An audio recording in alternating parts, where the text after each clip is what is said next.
Usa ka pagtuo, usa ka tingog, usa ka katawhan.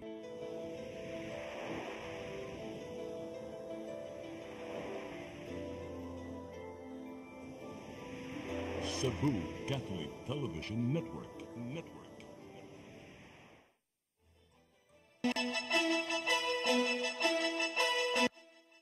Uluhan sa mga balita sa Sayri 47. Tanang kandidato pagka-senador sa umaabot eleksyon, tinguha sa COMELEC nga patambungon sa mga debate.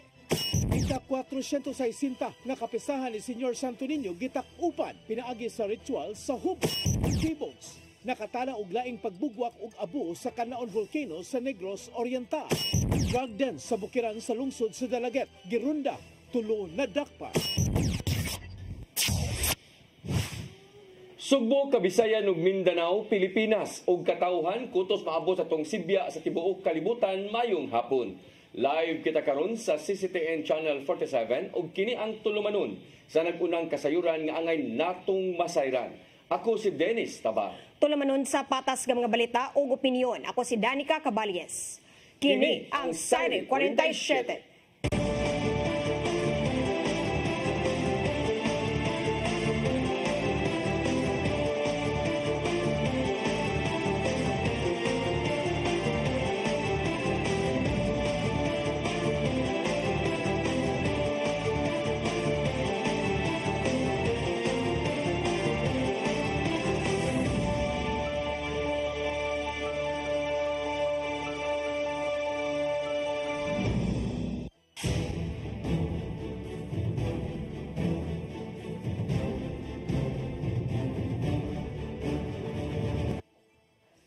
Og karon sa kompletong detalye sa atong mga balita, COMELEC nakapanglantawan nga mohimo og resolusyon aron patabungon sa mga debate ang tanan nga mga kandidato sa pagka-senador. Samtang wa sila'y plano nga mag-organize sa mao nga kalihukan ug isalig na lang kini ngadto sa mga media networks. Ang kasayuran ihatod ni Gian Navarro. Napaglantawan sa Commission on Elections nga muluwat og resolusyon aron patambungon sa mga debate ang tanang kandidato sa pagkasenador. Kini aron magiyahan ang publiko, labi na kadto mga botante, sa pagpili kung kinsa man ang angayan sa gidaganang posisyon sa umaabot nga 2025 midterm elections karong Mayo.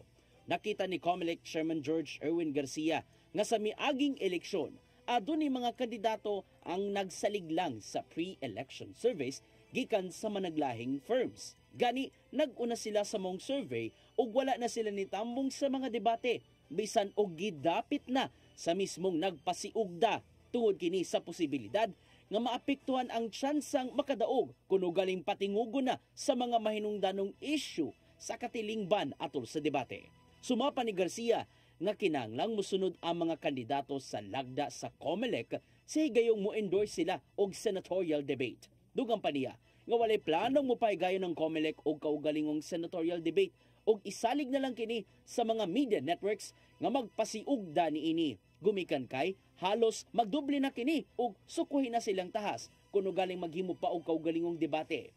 Mong andam silang musuporta sa mga magpasiugda sa maong debate. Gian Navarro, CCTN News. Alang sa Commission on Human Rights, dili makasulbad ang silot nga kamatayon ngadto sa mga opisyal sa gobyerno aron masulbad ang korupsyon. Kini ang reaksyon sa maong buhatan human giduso sa Kongreso ang silot nga death penalty alang sa mga opisyal nga nahukmang sad-an sa pagpangurakot o pagpanlimbong. Nakita sa CHR nga usa ka labing grabe nga kalapasan ang pagpangawkaw sa panudlanan sa nasod.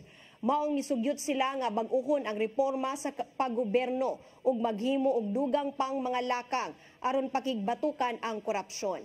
Dugang pa sa CHR nga kinahanglang istriktohon ang pagsubay sa binuhatan sa matag politiko ug magpabilin sa pagkamaigmaton ang katawhan aron masulbad ang korupsyon.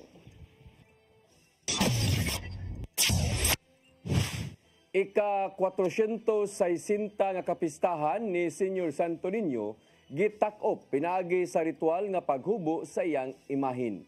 Mipahinumdum ang rektor sa Basilika sa mga dibuto nga magbantay sa mga tilimad-on samtang nagpanaw dinhi sa kalibutan.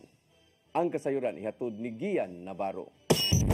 Gitakupan sa kaparian sa Basilica Minore del Santo Niño de Cebu ang ika-460 nga kapistahan sa Balaang Batang Jesus ning adlaw sa Hubo. Gitambungan sa libuan ka mga deboto ang Hubo Ritual Mass sa Santo Niño Pilgrim Center ganiyang kadlawon. Pinagi si ang wali, nakita sa rector nilang si Father Andres Rivera OSA ang pagpaningkamot sa matag deboto aron makasalmot sa novena masses. Sama lang sa pagsunod sa taas ka linya aron lang makasulod sa basilika hangtod na sa pagsalmot sa Santos nga misa bisan og anaara sa palibot sa basilika compound kay lagi puno na ang Pilgrim Center. Mipainomdom si Rivera sa mga deboto nga magpabiling gyapon sa pagpanaw dinhi sa kalibutan ug magbantay sa mga tilimad-on nga masugatan paglabay sa panahon hangtod nga makabot sa tanan ang mahimayaong pagbalik ni Hesukristo. Sa claim, we search for truth on the ground, not in the clouds of dreams. Apan kung buot kitang makakita sa kahulugan o kahingpitan sa mga butang, muhangad o mga liya gayod kita, kay gikan sa kaytasan ang kalipay nga tunhay. Isagihan sa katawhan ang paghubo sa festival clothes nga gisulob sa imahe na sa Balaang Batang Jesus. Viva Pit Señor! Viva Señor Santo Niño! Viva Pit Señor! Human ipakaliguan gisulob sa mga kaparian ang naandam biste ngadto sa Balaang Bata. Gipasabot sa media liaison sa Basilica nga si Father Jules Van Almeres nga sama lang sa pag-ili sa usa ka bata ang maong ritual. Sa kadugay nga pila ka adlaw nga si Santo Niño gi-display, no? Si Santo Niño nga giatubang sa mga tao, gi-prosesyon, gi-appeal sa fluvial procession, appeal sa Walk with Jesus, etc. no? Siguro in a way, no, nagahugaw-hugaw, no? And ang kanang hubo, it's a sign nga sama sa usa ka bata gid, no? Nga limpyuhan pod. Sama sa usa ka bata, liguan pod. Mauhag sa mga paring Agustino ang katawhan nga gawas sa mga personal nga pangamuyo ilakip usab sa pagampo ang ubang mga tao sa kalibutan. Kay sama kanato aduna usab sila'y tagsa-tag sa ka mga sulirang giatubang dinhi sa palibot. Dugang pa nga angayang hunahunahon sa tanan nga ang debosyon sa Balaang Batang Jesus isip alagad sa iyang mga igsuon. Isip simbahan atong pangayoon ni Santo Niño nga siya mupuyo sulod sa atong mga kalag kay siya lang ang atong paglaom kamatuoran dalan o kinabuhi. Navarro, CCTN News. Mga managlaing stakeholders nga nagtinabangay alang sa malampusong sinulog 2025 gidaig sa konseho sa syudad sa Sugbo. Gihulagway ni Konsehal Joel Garganera nga walay perpektong pagpangandam kay dili kalikayan ang mga kakulian atol sa dakong kasaulugan. Ang kasayuran ni hatod pagbalik ni Gian Navarro. Giulagway ni Konsel Joel Garganera nga walay perpektong pagpangandam alang sa dagkong kasaulugan nga sama lang sa baguhay lang natapos nga sinulog 2025. Pinagi sa privilege speech sa konseho, giangko ni Garganera kinsang nangulo sa ilang security cluster sa sinulog nga di kalikayan ang mga daghang kakulian tunga-tunga na sa kasaulugan. Sama na lang sa paghatag og igong seguridad aron lang makontrolar ang pagdasok sa mga nananaw sa parada. Apan gipasigarbo sa konsehal nga nagtinabangay ang halos tanang sektor aron lang mapahimutang ang tanang mga pagpangandam ilabi na sa seguridad. Gikan kini sa mga tinugyanan sa balaod, mga hingtungdang ahensya sa gobyerno, volunteer groups ingon man mga kawani sa barangay. Maong gipaagi niya sa resolusyon ang pagdaig ug pag-ila ngadto sa mga naisgutang sektor nga nakatampo sa kamalampuson sa Sinulog Grand Parade. We pulled out whatever available resources we have, from the creation of composite teams to monitor business establishment composed of personnel from BPLO, CICIT, Barangay, PNP, and Probe BEO, to requesting all 80 barangays to provide 10 barangay tanods and barangay-based responders to assist in our crowd control, safety, and security measures, and strengthening our coordination with the PNP and other concerned agencies using the Multi-Agency Coordinating Center or MAC. Ipasalamatan usab ni Garganera ang Department of Public Services ug ubang susamang buhatan aron panghipuson ang tanang mga basura alang sa iyahang aftercare. Kini aron hayan mabalik sa naandang kahapsay sa palibot human sa gihulagway nga hapsay nga pagpaygayon sa parada. Bisan pa man sa mga sulirang giatubang, ang mahinungdanon alang ni Garganera walay bisan kinsang kinabuhi ang nakalas human sa luwas nga pagpaygayon sa Sinulog Grand Parade. We had the final critic session led by the Philippine National Police or the PNP, together with other concerned stakeholders at PRO7 to evaluate the overall success of this year's celebration and to identify areas of improvement. In our meeting, it was concluded that the comprehensive planning and implementation of mitigation measures ensured the safety and enjoyment of participants. Ian Navarro, CCTN News. Gipanguluhan ni Cebu City Mayor Raymond Alvin Garcia ang debriefing sa ilang mga sakop human sa Sinulog Festival 2025. Gituki nila ang nahimong evaluation sa pagpahigayon sa dakong kapistahan niadtong Domingo nga gitambungan sa dili mo minus 4 milyones ka mga tawo. Gisubay usab nila ang mga butang ang ngayang bag-uhon sa mosunod nga sinulog sunod tuig aron magmalampuson pa. Gipasalamatan usab ang mga sakop sa Cebu City Government sa ilahang pagtinabangay alang sa luwas ug hamugaway nga pagpahigayon sa kapistahan sa balaang Batang Hesus.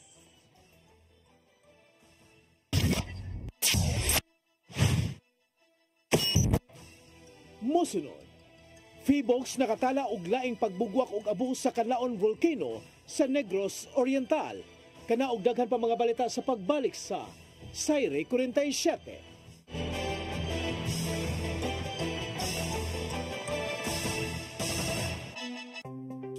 Discover the beauty of the Philippines.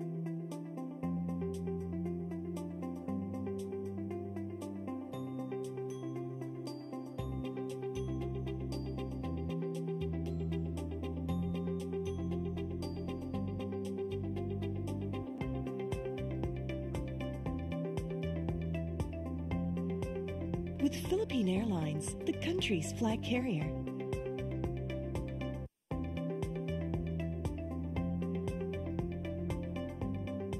The airline that lets you feel the warmth of the nation.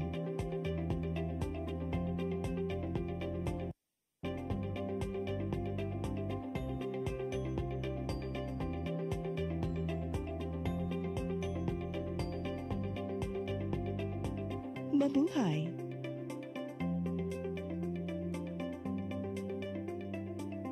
Speed powder comes in different variants, each with their own unique fragrance that gives long-lasting, clean, and fresh scent to your clothes, has microscopic speckles that helps penetrate the dirt, and contains additional whitening agents to achieve a brighter, clean clothes. Speed powder, Bilis Laba, Bilis Linis, a product of Well-Made Manufacturing Corporation. On behalf of Fairchild Cooperative, I would like to thank all the members who have been with us all these years and who continue to support and patronize our services. At this time, I would also like to invite new members who will be part of our growth and push forward for a bigger cooperative movement, not just in Region 7, but the entire country of the Philippines.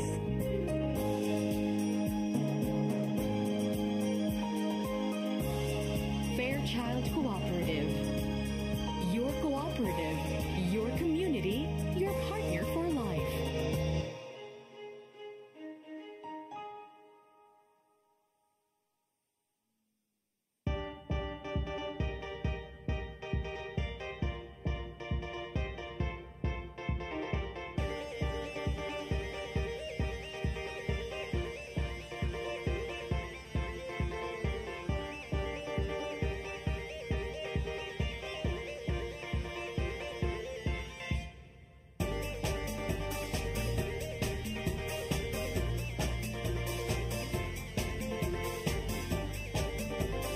Let your appetite be just right at Sixto and Bening Meat Store. Sixto and Bening Meat Store specializes in chorizo, tocino, beef, and pork tapa. Sixto and Bening Meat Store is located at stall number 4849, Unit 1, Meat Section at the Carbon Public Market, Cebu City, with telephone numbers 256-1581 and 259-6569. It's the place where you can find the best meat deal in town.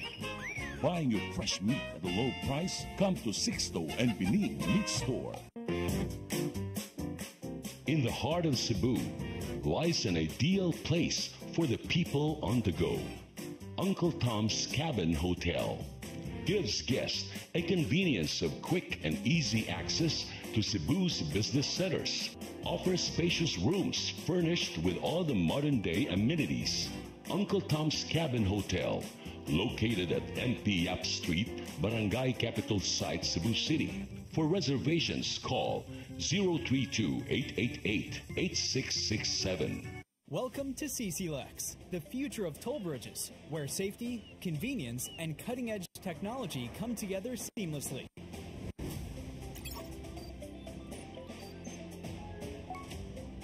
Cebu-Cordova Link Expressway is your state-of-the-art modern toll bridge, a true marvel of engineering, where its towering beauty meets functionality, redefining your travel experience. This 8.9-kilometer expressway boasts a host of remarkable and sophisticated features, pioneering inclusivity in expressways in the country. Our commitment to quality is unwavering. The road surface of our toll bridge is engineered to perfection, providing a smooth and comfortable driving experience. Raises the bar of the lifestyle of people around us. Experience the future of toll bridges with us. Safety, convenience, and exceptional quality await you. CCLEX, your bridge to a better tomorrow.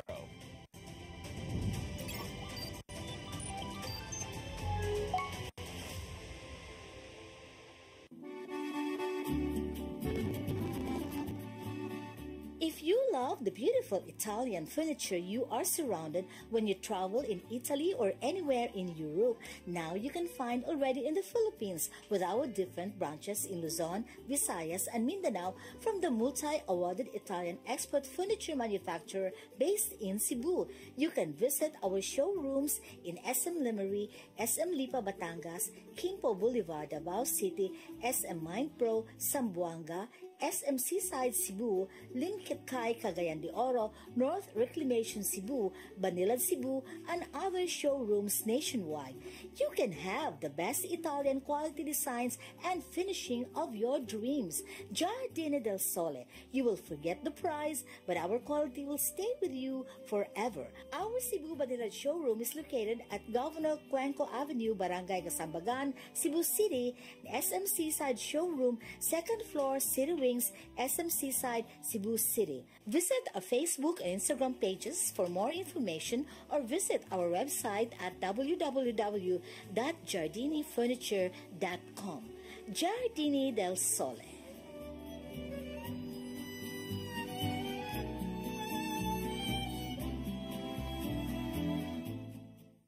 Your path to a new start.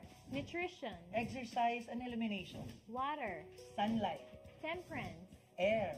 rest and recreation. And most of all, Trust in God. Learn from our doctors.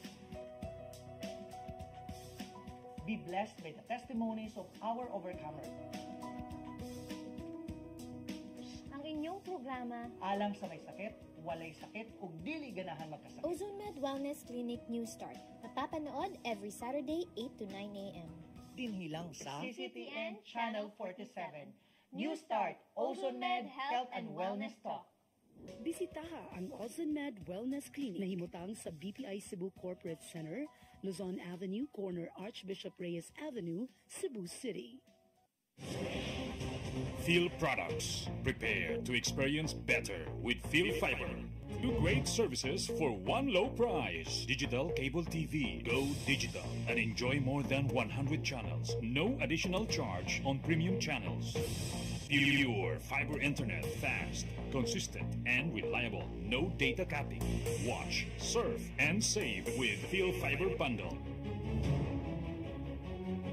Indulge to your favorite channels and experience better with fast and reliable internet connection. Experience better with more premium TV channels with prompt customer assistance and technical support with fast and reliable internet connection. Get connected now with Phil products and prepare to experience better. We promise to expand our services coverage. For more information and inquiries, visit us at Phil Products Main Office, North National Highway, Bantayan, Dumaguete City.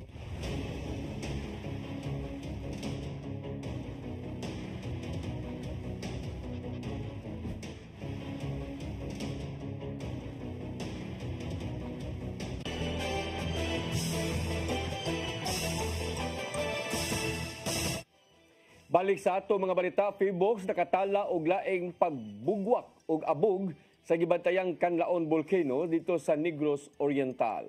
Padayon usab ang gibantayan sa DSWD-7 ang kahimtang sa mga namakwit gikan sa 6 km danger zone. Ang kasayuran ihatod ni Mary Ruz Sagarino.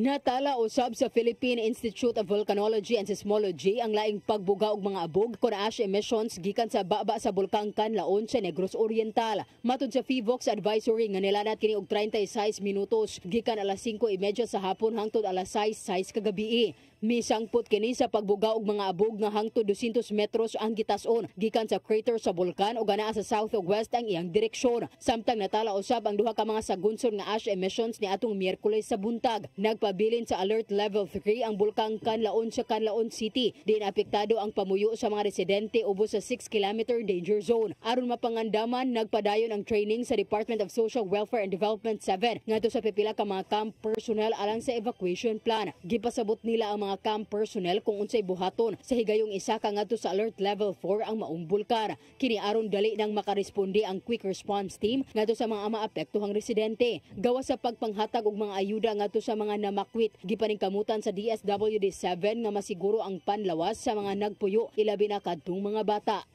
Mary Rose Sagarino, CCTN News.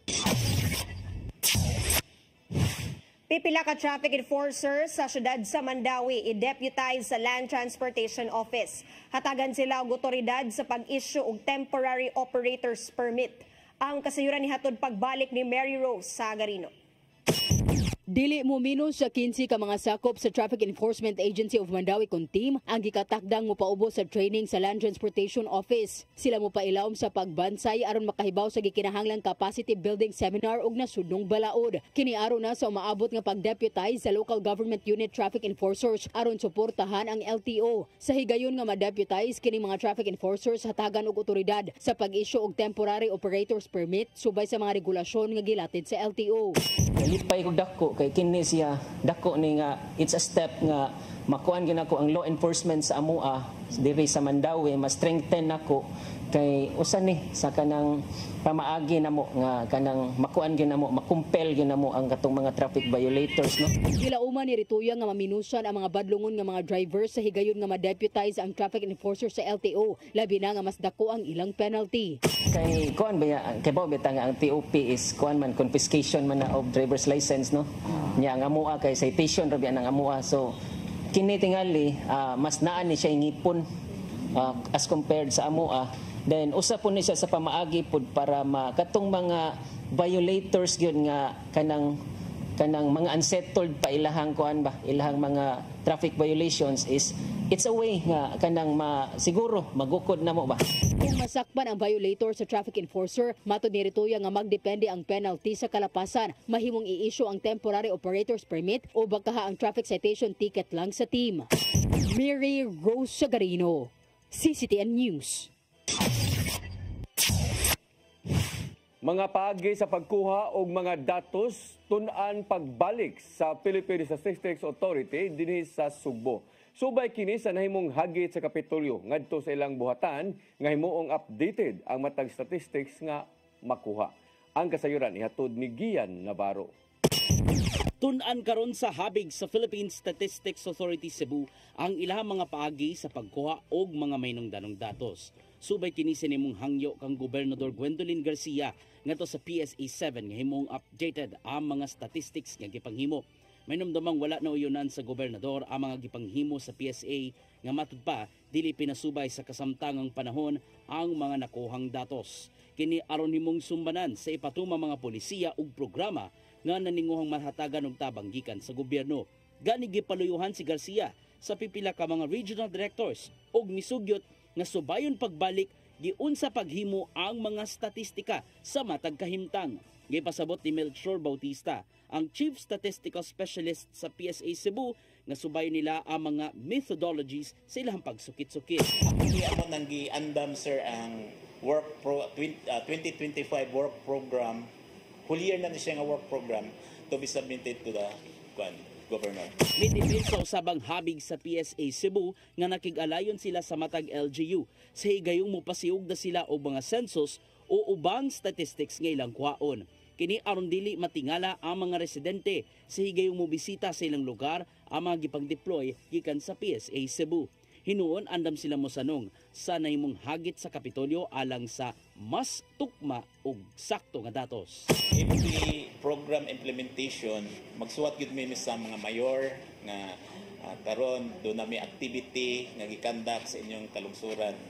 Then nagpahibaw pod mi sa gobernador nga natay inani nga activity nga gikandak sa province of Cebu. Ato sa meeting sa milabayng semana, mipasalig si PSA 7 Director Ariel Florendo nga musanong sa hagit ni Garcia ug mga ahensya sa gobyerno. Magpatabang hinuon sila sa ulohang buhatan sa PSA alang sa dugang pamangalakang nga himuon. Gian Navarro, CCTN News. Pinansyal nga ayuda alang sa senior citizen, person with disability ug solo parent sayo nga ihatag sa syudad sa Mandawi. Ihatag kini sa dili pang election ban alang sa pagpagawa sa pondo sa Marso 28. Ang kasayuran hatod ni Mary Rose Sagarino. Karong Pebrero ug Marso gikatakdang iapod-apod sa syudad sa Mandawi ang financial assistance ngadto sa mga senior citizen, persons with disability ug solo parent. Kini masayo sa naandan sa tinguha nga malikayan ang mga paglangay tungod sa umaabot nga election ban sa Marso 28 nga naglakip sa pagdili sa pagpagawas o paggasto sa public fund. Aron pud taon dili mapiki ang mga senior nato kay kung muhuwat after elections na grabe ang delay kay it will be sometime on July pa sila makadawat. So ato na lang gisayo-sayo kay kabawta ang inflation. Matod di kalipayan nga ilan ang gipahibaw ang Commission on Elections bahin niining sayo nga distribution. Ni-inform nami sa COMELEC no kay naa man ay deadline ang information. Pero nya og naapod tay request for exemption, naapod na siya deadline sa COMELEC no pero wa man tay kinahanglan i-request for exemption good. So wala ra ta nag-request og exemption, nag-inform lang ta nga mo distribute me before March 28 aning ato ang mga services. 10,000 pesos ang tinuig nga financial assistance sa mga senior citizens nga ihatag sa duha ka hugna nga 5,000 pesos sa Abril ug Nobyembre. Ang cash aid alang sa mga persons with disability nagkantidad og 6,000 pesos matag tuig, gibahin usab sa duha ka tranche sa Abril ug Nobyembre. Samtang ang kagamhanan sa dakbayan nagsugod sa paghatag og alawan sa mga solo parent niadtong Nobyembre niaging tuig human sa pagpasar sa ordinansa sa konseho. Gihatagan sila og 12,000 pesos matag tuig nga gibahin usab sa duha ka hugna. Bahin sa assistance to individuals in crisis situation kun AX, matod ni kalipayan nga mahimo gihapon nga moapod-apod ang dakbayan sa hinabang tungod kay ang ban ipatuman lang gikan sa Mayo 2 hangtod sa Mayo 12. Dugang pa niini nga gitugtan ra usab sa COMELEC ang paghatag sa burial og medical assistance. Mary Rose Sagarino, CCTN News. Nakabsan og kinabuhi ang usa ka pawikan nga na-rescue sa City Environment and Natural Resources Office kun Sinro sa barangay Punta Inganyo, dakbayan sa Lapu-Lapu. Kini adunay gitas-on nga 40 pulgadas o gilapdon nga 40 pulgadas usab. Nakadawat og report ang maong gabuhatan gikan sa usa ka residente sa sitio Buot nga si Kim Jester Trangia, kabahin sa pawikan nga nagpahigad sa kabaybayunan. Ang pagresponde sa Sinro, luya na ang maong pawikan ug napuno na og mga barnacles ang lawas niini. Apan wa ra hinuon sila nakita nga mga samad. Maong ila kining gikuha o gida sa San Carlos Marine Station sa Barangay Maribago aron matanaw ang sitwasyon niini. Apan ang supervising environmental specialist sa Sinro nga si Jocelyn Abayan nakadawat og kasayuran kagaya ng buntag nga namatay na ang maong pawikan. Ang city veterinarian nga si Dr. Janice Tugunon ni pahigayo na og necropsy aron na masuta ang gikamatyan sa maong nga pawikan.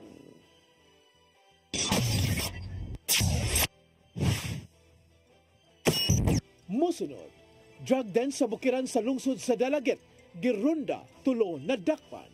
Kana og daghan pa mga balita sa pagbalik sa Sayre 47. Sayre.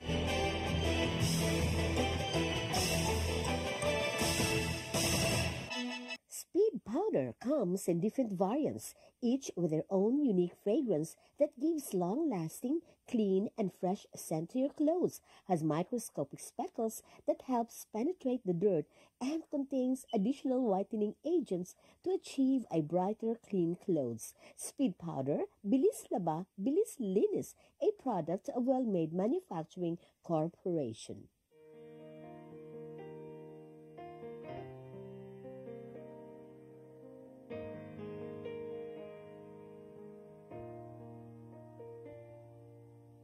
Heal me, O Lord, and I will be healed. Save me, and I will be saved. Heal me, O Lord, and I will be healed. For you are the one I praise. You are the one I praise. Sing it with me. Heal me, O Lord, and I will be healed. Save me, and I will be saved.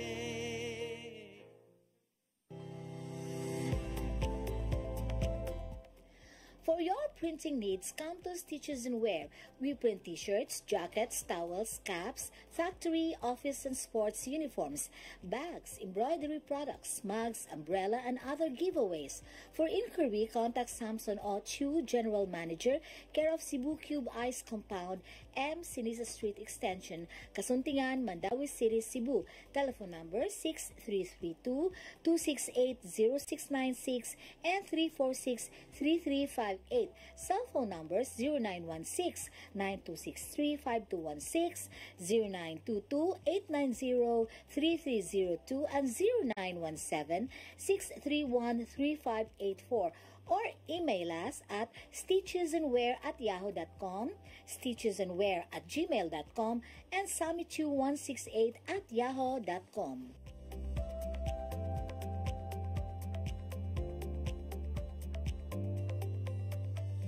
Dahil sa malasakit, mas nailapit ni Senator Bongo ang medical assistance, primary health services, at specialized care para sa ating mga kababayan. Sa malasakit, prioridad ang edukasyon para sa mas magandang kinabukasan. Samahan pa ng sports, panalo ang kabataan. Bunga ng malasakit ang pagbigay lakas sa mga lokal na negosyo at mas maayos na trabaho. Sa malasakit, serbisyong may puso, kalinga at proteksyon para sa mga OFWs nasaan man sila sa mundo. Maraming nagagawa at nararating ang malasakit. Para kay Senator Bongo, ang ating Mr. Malasakit, bisyo ang more serbisyo. Kung chicharon ang subsuman, snack o pangsudan, Chilen ang anging banatan. Chilen Chicharon, available at SM Supermarkets and Hypermart Metro Manila. Also at Guadalupe Corner, Envelas and V. Rama Street, and at 078 M. Pacanya Street, Tisa, Cebu City.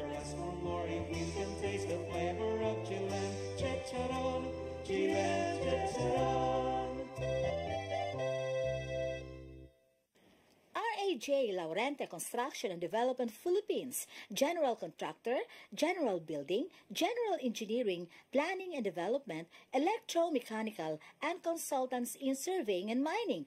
RAJ Laurente Construction and Development Philippines is located at MCRA Lawaan 1, Talisay City, Cebu, Philippines. Owned and managed by Engineer Roger Laurente, Engineer Annie Laurente, Engineer Rodney June C. Laurente, and Engineer Ronel Jan C. Laurente. Unlock true health with form and function corrective chiropractic. Performing form, optimizing function naturally. For consultation, please contact 0917-670-0907 or visit our website at formfunctionchiropractic.com or our Facebook account, Form and Function Corrective Chiropractic, most trusted chiropractic in Cebu.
Balik sa atong mga balita, drug din sa Bukirang Dapit sa lungsod sa Dalaget, probinsya sa Sugbo, girunda sa PDEA 7. Tulo ang nasikop samtang duha usab ang nadakpan sa PNP Drug Enforcement Group sa managlahi nga bypass operation dinhi sa Dakbayan sa Sugbo.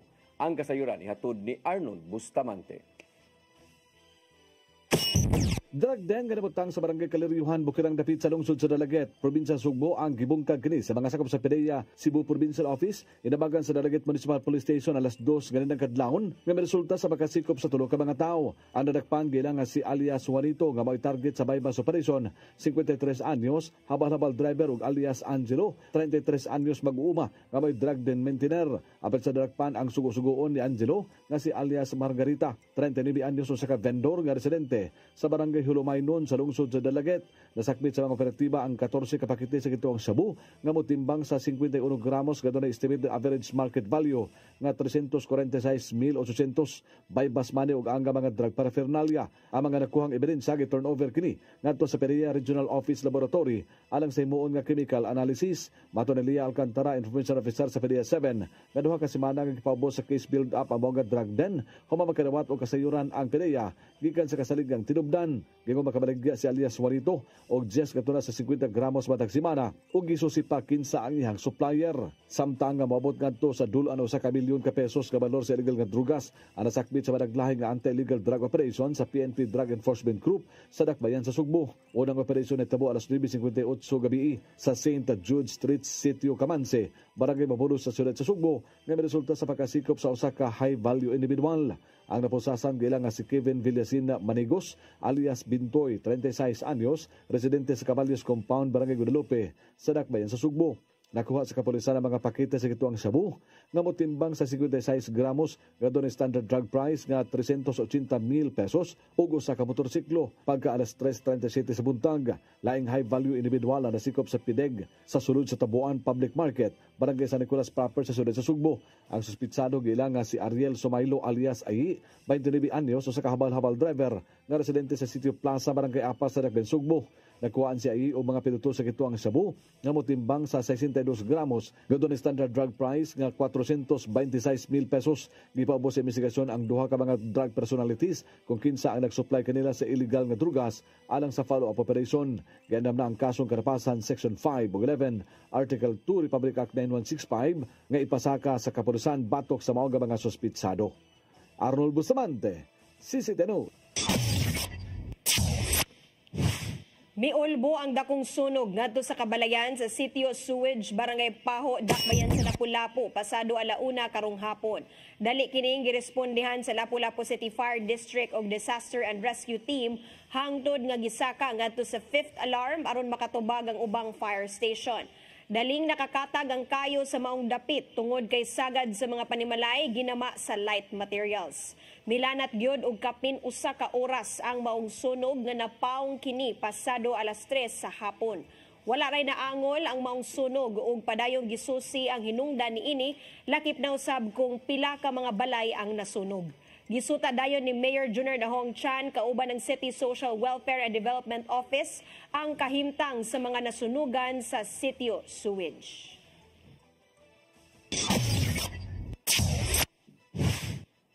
Nagtigbas sa liog sa ex-convict sa buhisan niadtong Agosto sa miaging tuig, nadakpan sa Criminal Investigation and Detection Group Lapu-Lapu City Field Unit. Ang nadakpan nagtago-tago apan nahimo nga school bus driver so sa kapribadong tunghaan sa Dakbayan sa Mandawi. Ang kasayuran ihatod ni Arnold Bustamante. Nadakpan sa mga sakop sa Criminal Investigation and Detection Group Lapu-Lapu City Field Unit ang top 9 most wanted person regional level human malutsan og warrant of arrest sa kasong homicide dito sa Sitio Mahayahay, Barangay Bangkal sa siyudad sa Lapu-Lapu 12:05 sa udto. Ang nadakpan gilang si Jefferson Sobrado Cantunaw, 30 anyos, o sa ka-construction worker nga lumad nga taga-barangay Batabang, Dakbayan sa Toledo. Apan kasamtangan nga napuyo sa Bangkal sa Dakbayan sa Lapu-Lapu. Ang CIDG Lapu-Lapu City Field Unit sa pagpangulo sa hipi dinhi si Police Captain Joel De Perini bilusod og manhunt operation sa mga most wanted person ngadto ni mga pending warrant of arrest. Sa kanto na lunotsan kini warrant of arrest sa kasong homicide gilubatan ni Judge sa Chonsi Torijas sa Bohols, ang presiding judge sa RTC 7 Branch 18 sa Dakbayan sa Sugbo. Pinitsahan itong Enero 22, 2025 ngadto ni gitugot ka piyansa ang korte balor 120,000 pesos. Human madawat sa CIDG ang kamanduan sa korte batok kang Kantunaw, mimoldayon sila og tracker team o giadto ang balay nini sa barangay Matabang dito sa Dakbayan sa Toledo apan wala kini didto. Doon nakatug-an kanila nga nimibalhin kini puyo sa barangay Kanduman sa Dakbayan sa Mandawi ug nagtrabaho isip school bus driver so sa kapribadong tunghaan. Pagka Enero 23, 2025, ilang giadto ang tunghaan nga gialagaran sa akusado ug ang mga security personnel niini ang mipahibaw kanila kung asa kini nagpuyo nga mahinungdan nga ila kini nga malampusong nga nadakpan. Ang pagkasikop kang Kantunaw nga giilang nga top 9 most wanted person sa Central Visayas kabahin sa flagship program sa CIDG nga maong Oplan Pagtugis. Di nang ilang target mao kadto nga mga labing pinangita sa balaod nga nagtago-tago. Si Kantunaw ang gitudlo nga responsable sa pagtigbas patay sa usa ka ex-convict nga si Rico Oquinio, 25 anyos, dito sa Sitio Upper Puti, Barangay Buhisan sa Dakbayan Sugbo niadtong Agosto 27, 2024. Gingong selo sa kinungdan sa pagtigbas sa biktima tungod kang iyang kanhi kaipon nga si Jarisa Biasong, 27 anyos, mao na ang ikarelasyon niini. Kanunay matod pa kini nga mobahan sa biktima nga iyang patyon ug tuod man niadtong Agosto 27, 2024 sa alas 8 sa gabi. Miadto ang suspitsado sa balay ni Biasong aron mohatag og sustento sa ilang anak nga 3 anyos apan nasuko ang biktima nga si Oquinio nga mahinungdan sa ilang panaglaris. Bilakaw si Kantunaw apan pipila ka gutlo ang milabay. Mibalik kini og nagdala na og sundang dinhi ang nakasugat ang biktima sa dalan og daing tigbas niini sa liog nga may resulta siyang hinanalig nga kamatayon. Human sa mga hitabo, nagtago-tago na kini ug wala na mopakita siyang kanhi kaipon apan gipasakaan siya og kasong homicide sa Labangon Police Station. Arnold Bustamante, CCTV News. Mao kadtong naglangkob sa atong mga balita sa Sayre 47, ako si Dennis Tabar. Ako si Danica Cabales, Santo Lunes pohon sa inyong paboritong tulumanon. Sayre 47.